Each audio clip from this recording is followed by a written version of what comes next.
নমস্কার। যুক্তি তর্ক সঙ্গে অর্কই আপনাদের স্বাগত। আপনাদের সঙ্গে আমি অর্কপ্রভ সরকার। আপনাদের সবাইকে কৃতজ্ঞতা জানাই, যেভাবে আপনারা আমার অনুষ্ঠানকে এগিয়ে নিয়ে যাওয়ার জন্য সহায়তা করছেন। আশা করি আগামী দিনে এই সহায়তা আরও পাবো। আপনাদের থেকে নির্বাচন এসে যাচ্ছে, সেই নির্বাচনের পুঙ্খানুপুঙ্খ খবর আপনাদের সামনে তুলে ধরতে গেলে আপনাদের সক্রিয় সমর্থন প্রয়োজন। তাই আপনারা যে ডিভাইসেই আমার অনুষ্ঠান দেখুন না কেন, সাবস্ক্রাইবার বাটনের পাশে থ্যাঙ্কস বাটনে ক্লিক করলেই আপনারা আমার এই উদ্যোগের সঙ্গে নিজেদের যুক্ত করতে পারবেন। অভূতপূর্ব সাড়া পাচ্ছি। আগামী দিনেও একই রকমভাবে আপনাদের সহযোগিতা এবং আশীর্বাদ পাবো, সে বিষয়ে আমি 16 আনার উপর 18 আনা নিশ্চিত। বিশ্বনাথ দাস, শেষ পর্যন্ত নির্বাচন কমিশন মাইক্রো অবজারভার নিয়োগের সিদ্ধান্ত নিয়েছে এই শুনানি পর্বে, এবং এরা সবাই কেন্দ্রীয় সরকারি কর্মচারী, উচ্চপদস্থ কর্মচারী। এই উদ্যোগটাকে কিভাবে দেখছেন? মানে দেরিতে হলেও বোধোদয় হয়েছে। এই কথাগুলোই তোমার চ্যানেলে আমি একাধিকবার বলেছি যে পশ্চিমবাংলায় এসআইআর করতে গেলে আগেই মাইক্রো অবজারভার, মানে জেলা অবজারভার, মাইক্রো অবজারভার নিয়োগ করার উচিত ছিল।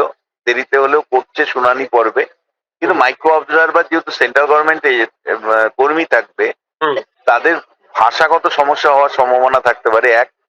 দ্বিতীয় যেটা, সেটা হলো প্রপার ট্রেনিং থাকতে হবে। ধরো আমি তোমায় বলছি, শুধু বসে থাকলে তো অবজারভার হয় না। যেটা নির্বাচনের সময় তুমি জানো মাইক্রো অবজারভার দেওয়া হয়, কিন্তু বসে থাকে আর উল্টো দিকে যা হওয়ার হয়ে যায়। তা আমার মতে যে তুমি প্রপার ট্রেনিং দিতে পারছো কিনা, কোন কোন ডকুমেন্ট কিসের ভিত্তিতে সে দেখবে, তার রোল কি হবে, এই প্রপার ট্রেনিং ছাড়া যদি মাইক্রো অবজারভারের একটা নিয়োগ হয়ে গেল আর উনি সেই দিন গিয়ে হাজির হয়ে একটা বেঞ্চে বসে থাকলেন, তাহলে কোনো লাভ হবে না। ফলে ইম্পর্টেন্ট হলো যে অপারেশনাল লেভেলে সে মাইক্রো অবজারভারের জ্ঞান কতটুকু আছে, তার রোল তিনি সঠিক প্লে করতে পারছেন কিনা, বা করার মতন তার সামর্থ্য আছে কিনা। This are very important point. আমি মনে করি যে অবশ্যই একটা পজিটিভ উদ্যোগ, কিন্তু সেটা ইমপ্লিমেন্টেশন না হওয়া পর্যন্ত সার্টিফিকেট দেওয়ার মতন জায়গায় আমি নেই। প্রধানমন্ত্রীর বক্তব্য আপনি কতটা মনে করেন ইতিবাচক, বা মতুয়া সম্প্রদায়ের আশাভঙ্গ হয়েছে, কোনটা? উনি মানে দুর্যোগের জন্য ঠিক আছে, তাও ফোনের মাধ্যমে যে বার্তা দিয়েছেন, প্রথমে বলবো যে এটা ছিল প্রধানমন্ত্রীর 3 নম্বর মানে নির্বাচনী, নির্বাচনী 4 নম্বর, হ্যাঁ ঠিক, 4 নম্বর প্রাক নির্বাচনী প্রস্তুতি। এই 4টের মানে আগের 3টের তুলনায় এটাতে বেশি লোক হয়েছিল। কিন্তু আমি তোমায় বলছি, মানে আমাদের রিপোর্টটি, মানে গ্রাউন্ড রিপোর্ট যেটা এসছে, সেটা হলো যে এতটাই লোক হয়েছিল যে মাঠে ঢোকানোর মতন জায়গা ছিল না, রাস্তাতে কাতারে কাতারে লোক ছিল। প্রত্যেকে প্রত্যাশা ছিল প্রধানমন্ত্রী সশরীরে যেতে পারলে কানেকশনটা অনেক বেশি ডাইরেক্ট হতো, পলিটিক্যালি আরো বেশি চার্জ হতে পারতো বিরোধী দলের কর্মী সমর্থকরা বা স্থানীয় স্থলের নেতারা। দেখো, প্রধানমন্ত্রীর কৌশলটা তো এবার একটু আলাদা 2021 সালের থেকে। এবার তিনি প্রাক প্রস্তুতি মিটিং গুলো অনেক আগের থেকে শুরু করেছেন, যেখানে দুটো পার্ট। আগে ডেভেলপমেন্টের মিটিং করছেন, যেখানে একের পর এক প্রকল্প উদ্বোধন করছেন, আর তারপরে অন্য আরেকটা মাঠে এসে কর্মী সমর্থকদের উদ্দেশ্যে বার্তা দিচ্ছেন। অর্থাৎ বিজেপি সেন্ট্রাল গভর্নমেন্ট ডেভেলপমেন্টের ইস্যুতেও যে আছে, এই বার্তাটা বারবার দেওয়ার চেষ্টা করছেন। ওই দ্বিতীয় যে বিষয় আমার মনে হয়েছে যে মতুয়ারা 1 লক্ষর মতন মতুয়া, আমাদের কাছে এখন হিসাবটা এসছে, যারা শুনানিতে ডকুমেন্ট না দেখাতে পারলে কিন্তু তাদের নাম বাদ যাবে ভোটার তালিকা থেকে। এই 1 লক্ষ শরণার্থী, মতুয়া শরণার্থী, তাদের নাগরিকত্ব নিয়ে প্রধানমন্ত্রী যদি সরাসরি কথা বলতেন পরিষ্কার সেই সময়, পরে উনি ড্যামেজ কন্ট্রোল করেছেন, একটা পোস্ট করেছেন, হ্যাঁ, এবং সেখানে তিনি আশ্বস্ত করেছেন। আমার ব্যক্তিগত অ্যাসেসমেন্ট যেটা, সেটা দেখো যে মতুয়াদের প্রশ্নে কিন্তু বিজেপি এখনো এগিয়ে। মানে যতই তৃণমূল এটাকে ক্র্যাক করবার চেষ্টা করুক, এবং বাংলাদেশের ইস্যু আসার পরে বিশেষ করে ওপার থেকে মতুয়ারা যে নির্যাতিত ভাবে হয়ে এসছে, শরণার্থী হয়ে এসছে, হুম, ফলে তাদের কাছে অল্টারনেটিভ বিজেপি ছাড়া এই মুহূর্তে আমার তো মনে হয় না যে মানে তৃণমূল হয়তো চেষ্টা করছে একটা ক্র্যাক ধরানোর জন্য নাগরিকত্বের ইস্যুটাকে সামনে রেখে। এটাও ফ্যাক্ট যে নাগরিকত্ব আইন অনুসারে যত দ্রুততার সাথে নাগরিকত্ব পাওয়ার কথা, প্রসিডিউরাল ডিলেটা এত হচ্ছে যে 8 মাস 9 মাস লেগে যাচ্ছে। ফলে প্রপার ডকুমেন্টেশন না দিতে করতে পারলে তাহলে কিন্তু 1 লক্ষ মতুয়া নাম কিন্তু ভোটার তালিকায় উঠবে না। হুম, এটাকে নিয়ে কিন্তু তৃণমূল কংগ্রেস একটা কাউন্টার পলিটিক্স করবার চেষ্টা করছে, এবং কতটুকু সফল হবে এখনই আমি বলতে পারবো না, হুম, কিন্তু চেষ্টা একটা তৃণমূল কংগ্রেস করছে যে মতুয়াদের যাদের নাম বাদ যাবে তাদেরকে সঙ্গে নিয়ে। কিন্তু প্রধানমন্ত্রীর কাছে মতুয়ারা এক্সপেক্ট করেছিলেন যে প্রসিডিউরাল ম্যাটারটা, অর্থাৎ নাগরিকত্ব আবেদন করার পরে হুম, পাওয়ার মধ্যে যে দূরত্ব সময় লাগছে, হুম, সেই প্রসিডিওরটা যাতে দ্রুততার সাথে সম্পূর্ণ করা যায়, ফার্স্ট ট্র্যাক প্রসেসের মধ্যে দিয়ে যাতে এটা পাওয়া যায়, সেই উদ্যোগটা প্রধানমন্ত্রী ঘোষণা করুন এমন একটা প্রত্যাশা তাদের ছিল কালকে। হুম। কিন্তু প্রধানমন্ত্রী সেই প্রত্যাশা পূরণ করেনি অবশ্যই, কিন্তু তারপরেও ড্যামেজ কন্ট্রোল উদ্যোগ হিসাবে তিনি মতুয়াদের সাথে আছেন সেই বিষয়টা বার্তা দিয়েছেন, তার টুইট বার্তা যেটা তিনি দিয়েছেন। আমার আহ, হ্যাঁ, হ্যাঁ, আমার শেষ প্রশ্ন, বিশ্বনাথ দা, আইপ্যাক যে লেটেস্ট রিপোর্টটা দিয়েছে তাতে বলেছে তৃণমূল মেরে কেটে 154টা আসন পেতে পারে। এটা হচ্ছে আপার লিমিট, লোয়ার লিমিট অনেক কম। তারা অনেক ফ্যাক্টর বলছে, হিন্দু ভোটের মেরুকরণ, দুর্নীতির প্রাতিষ্ঠানিকীকরণ, গোদের উপর বিস্ফোরা, বেশি ম্যাসাকার, এবং বাংলার সাইলেন্ট মেজরিটির সিংহভাগের পরিবর্তনের আকাঙ্ক্ষা। এই সবগুলো বর্তমান শাসকের এগেনস্টে যাচ্ছে। আপনি কি আইপ্যাকের এই সমীক্ষার সঙ্গে সহমত? প্রথমত আইপ্যাকের এই ধরনের সমীক্ষা হয়েছে বলে আমার জানা নেই, মানে আমি লাস্ট যেটা জানতাম হুম, সেটা 250ই ওরা বলেছিল।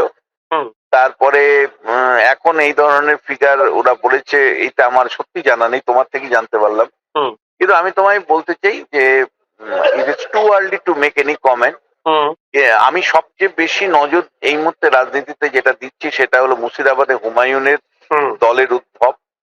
আগামীকাল হুমায়ুনের মুর্শিদাবাদ থেকে যে দল, সেই দল রাজ্য রাজনীতিতে কি ধরনের প্রভাব ফেলে হুম, তার উপরে কিন্তু ভোটের ফলাফল অনেকটা নির্ভর করবে। এসআইআর যেমন একটা ইম্পর্টেন্ট পর্ব ছিল, হুম, বাংলাদেশের ইস্যু একটা ইম্পর্টেন্ট পর্ব, ঠিক তেমনি ভাবে হুম, আহ, হুমায়ুন কবির কিভাবে আহ, দল তৈরি করেন, কাদের সাথে সমঝোতা করেন, আদতেও তার দলের কতটুকু সমর্থন আসে, হুম, মুসলিম ভোটটা কিভাবে তিনি মানে তার দলের মধ্যে রাখতে পারেন, these are all important factor. হুম, ফলে আগামী বেশ কিছুদিন এসআইআর তো চলতেই থাকবে, হুম, যেটা নিয়ে তুমি শুরু করলে।